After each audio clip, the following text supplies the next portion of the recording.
Hello, everyone. My name is Gus, Hi, I'm Woody.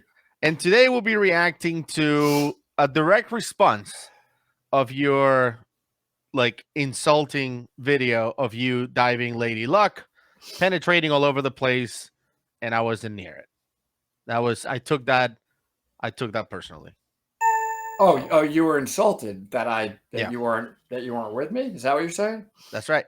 So how are we going to react to that? I mean, that's already Well, over with. That event is history that you weren't at. I It's went diving. awesome, I huh? went on a dive, and I didn't tell you about it, and now you get to see what happened. You're kidding. Yeah, I mean, I mean it wasn't like I payback told or you. anything. Okay, It I wa- told you about Lady Luck. Then that's the difference. Like you well, just decided to do it it behind my wasn't back. it wasn't payback or anything. It was just like I guess I forgot. I Well, don't let me just tell you how big of a person I am. know.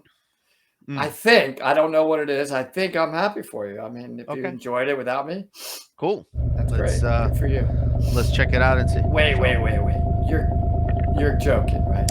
You it's not a went big deal. DPV cave diving in It's Jenny. That's how you got me back. I mean it's Oh, nothing. It's probably nothing. We just yeah. Oh, I don't like well to be on my DPV cave diving with you guys. you can see Doug here. He was the lead diver in this team. It was me and Doug. I was number 2, and then Brian and Vicky right behind us. So Brian was number 3, and Vicky was number 4. You're We're kidding. amazing divers. All of Look at those that. people. Look at Vicky. Why'd you guys carry all those tanks? Don't tell Well, me you're like going way back. we were staging tanks. We wanted to do like a pretty big dive, and honestly, in this dive we wanted to do 2 things that we wanted to accomplish. Number 1, go visit the Tom Mount Plate, which is at 2,200 feet back there. Which I love to see. Yeah, and then to go to a new section of the cave called Sweet Surprise that I've never been to. It is beautiful. I was there once, but And I would like to. for the first time for Doug and for me, of course, we were gonna DPV through Sweet Surprise. Doug had never done it on a DPV. He always swims because he's so tight. Yeah. But I've only swam it, so I'm glad that you got to experience it.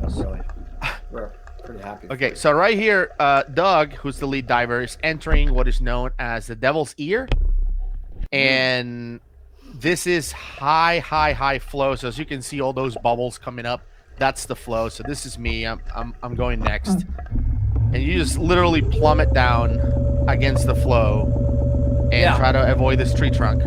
Can I say one thing? Can you pause it really fast? I just want to explain something.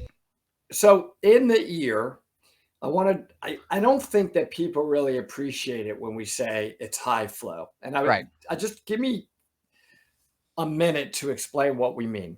If you did not have that DPV and you probably had to crank it up, like forget 3 or 4, or you're just going to be sitting there. Right. I'm guessing you were at 6 or above to 6 get or 7. in there.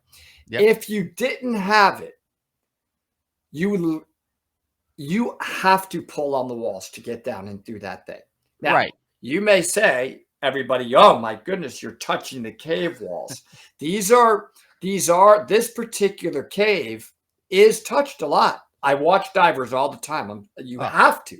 You will not get into this part of the cave.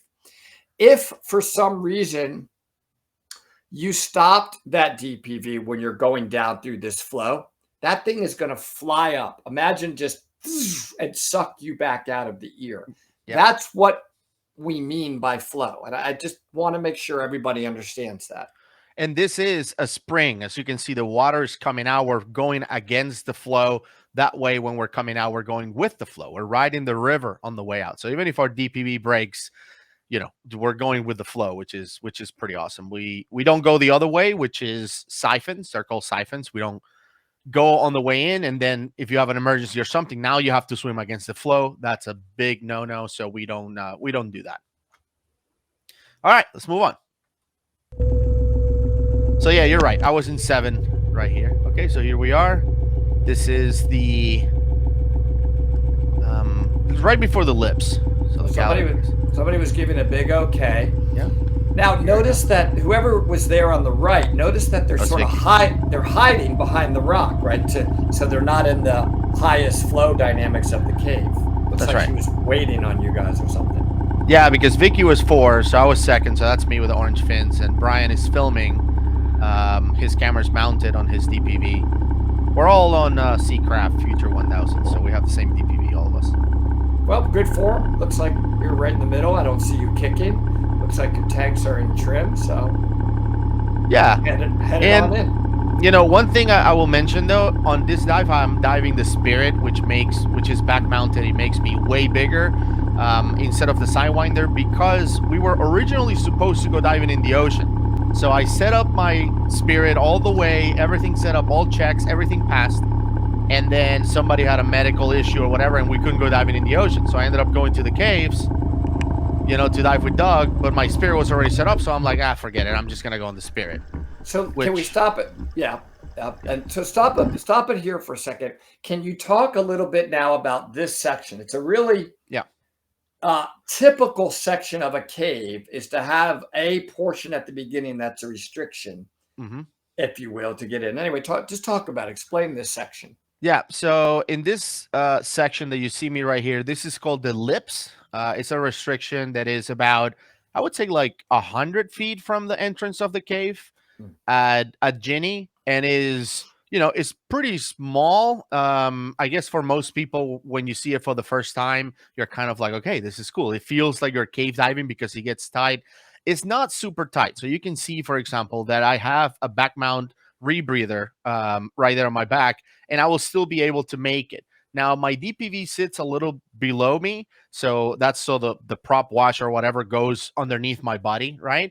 Instead of against me and use me as a sail. So in this area, for me at least, I don't know, Woody, if you do it this way, I kind of put the DPV like on the side, either the left or the right side, depending on the cave. But I'm kind of side by side with the DPV. So the prop wash, let's just say, goes next to my body. So not below, we're at the same level. That's kind of how I make it through there. I can't really remember, but that's a good point. I honestly don't remember how I hold it there. I have to do. If you're small and you're in a Sidewinder, you can probably continue, regular way. But for me, I have to put it on the side. Okay. And like you mentioned, now all of a sudden these guys were coming into that with kind of mellow flow. You make that turn. You saw them make that right turn into the lips, and then it's like, right, because all the water. Because it gets really small, so all the water is going through that, and it's just pretty big flow. The other thing you'll notice is that the reason why I also keep the wash from the props on the DPV below me is that I have regulators, one around my necklace, one in a necklace around my neck, and one kind of on a chest D-ring that I would pass if somebody is running out of air or whatever. You'll see that when I have to move the DPV up because the lips are kind of closing, you will see that one of them starts to free flow. And that's because the flush of the prop wash is pushing the perch button on the regulator. So I quickly adjust after that, but you'll see that it starts to free flow. What I was going to say is coming back out of the cave, flying through the lips is quite the experience, man. You're just like, woohoo! And everybody's doing that underwater, by the way. Woohoo! And it's like you make this sideways, like skid turn. You know what I mean? It's really cool when you're like shot out of it. It's you Tokyo drift out of it. Yeah, it's really fun. All right, here we go. So it starts to get tight, and I have to lift it, and you can see my regulator kind of free flows a little bit. I adjust, but that's what happens. That's why you don't want that prop wash to go through it. And I saw that you're pulling and kicking a little. I do that as well in the lips. A little bit of pulling, a little bit of DPV. It's like a tough area. You can hear Brian's DPV accelerating. And the reason why I'm kicking here is because I'm not cranking my DPV too high, because I know that there's a chance I would be hitting into the ceiling because my rebreather is on my back, right? It's too high. So I don't want to damage the rebreather. I want to go as low as possible. So I actually go on the DPV fast enough so I'm barely moving forward. So with the kicks, I kind of help myself kind of control the speed.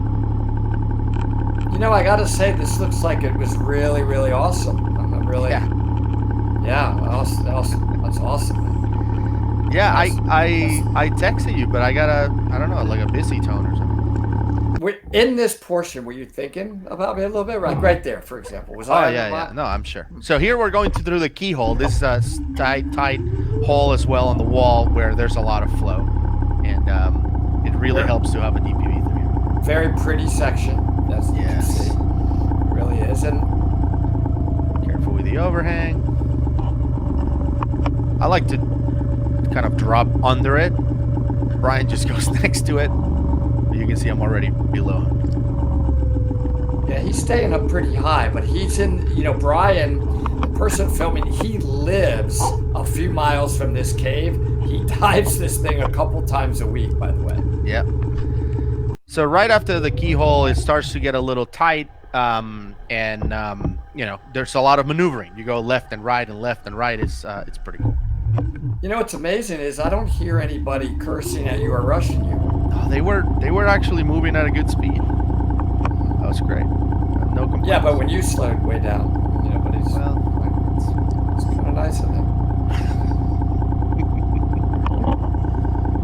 Here we are on the way to the Plague Town Mounds plaque, and in order to get there, we actually have to make a couple jumps.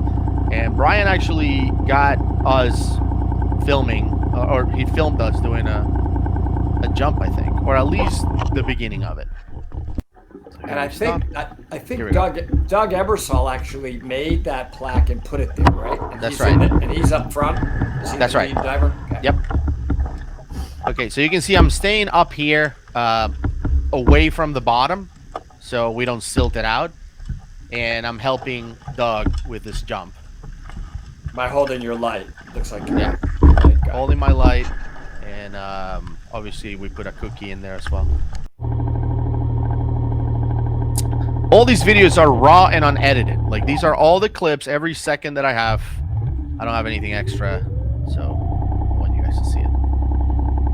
Here we go. On the way to Tom's. And what tunnel is Tom's in? I don't remember. What jump was that? He's in the goal line. He's in the main line. But we took a couple of different ways to get back to the goal line. We did the bone line. This is a cool area where it's like this really sandy bottom. Yeah. You know what I mean? And it's almost like beach sand there. Yep. It's not looks like other cave sand. It's not like clay. Yeah, we made it to the plaque. This is 2,200 feet in the goal line. That was cool. So Doug took a picture. I was surprised that this thing is not like covered in silt. It's still, like the day we went.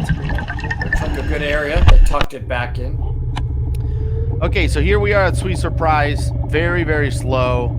Now here you notice that it starts to get pretty tight, and you can see I bump into the ceiling a little bit with my back mount. Yeah, with the back mount. It's actually the canister of the D630, the light that brushed up into it. But if you look at the ceiling, there's a lot of bumps here and there. Obviously, a lot of people dive through here, and it's just part of it, right? So you don't want to hit it, you don't want to touch it, of course, but in some places it gets too tight that there's no way to avoid it. However, if I was in the Sidewinder, I would have avoided that. So you can see right there a little hit, and boom. That's like a boom. No, that was a DPV stopping. Okay. But you can see that I kick up silt because as soon as you kind of hit in the ceiling, you get taken out of trim. So like your legs go down because you're going with momentum, even if it's slow momentum. But as soon as you hit, your legs kind of drop a little bit, and once you get your legs back up, obviously no silt. But listen to how low we're going. Yeah, you guys are at 1 or 2, probably. Yeah, right. Yeah, like 1. And not only that, but I knew that I was too big with the rebreather in my back, and if I hit, I didn't want to damage the cave or the rebreather, right? If I hit it, I want to be at 1 speed, like as low as possible.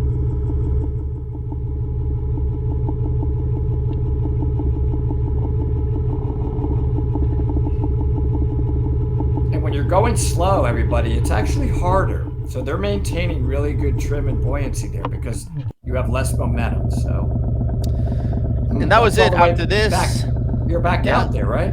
Yeah. After this, we went back. I don't have any footage, unfortunately, of going back. That's Little Devil, by the way. This hole that we're about to go over. I don't have any footage of us going back, but it was 2 hours and 7 minutes was this dive. Nice. Is that Vicky on her Yeah, Sidewinder right there? that's big. She's perfect. Really nice form she's got. Yeah. Wow, Vicky, beautiful. Look at that. Yeah. Nice and slow. Zero movement in her legs. She's just cruising along. Yeah. Beautiful. Doing Beautiful. awesome. Yeah. So that was our dive at Ginny. Not ours. I mean, remember, you said ours. You know, you were there in spirit, I think. It's weird. I don't remember being there, But even in spirit. But that's cool. But I wanted to show, everything about this dive. I think that, it's important for you guys to see kind of all the things that happen going in and getting out of there as well.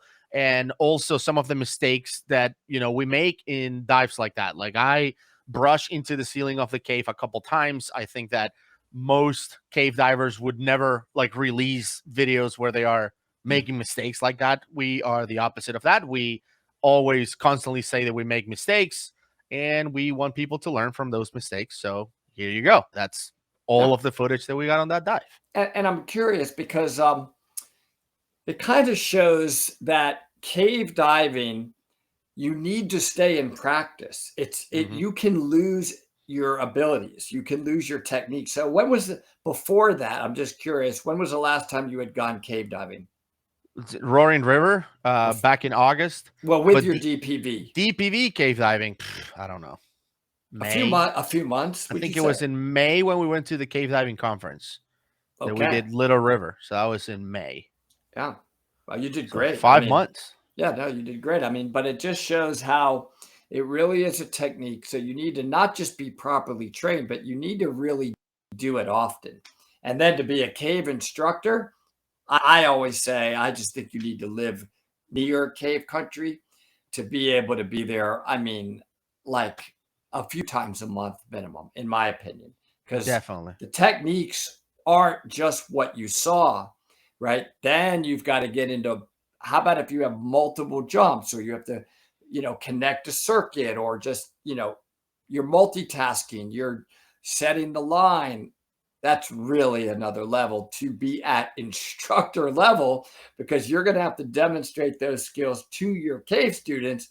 And you don't want to look out of control when you're setting line in a high flow Florida cave. Boy, let me just tell everybody, by the way, with a DPV, either connected to you, that is not easy. It's not easy for me. I'll speak for myself. It's not easy for me.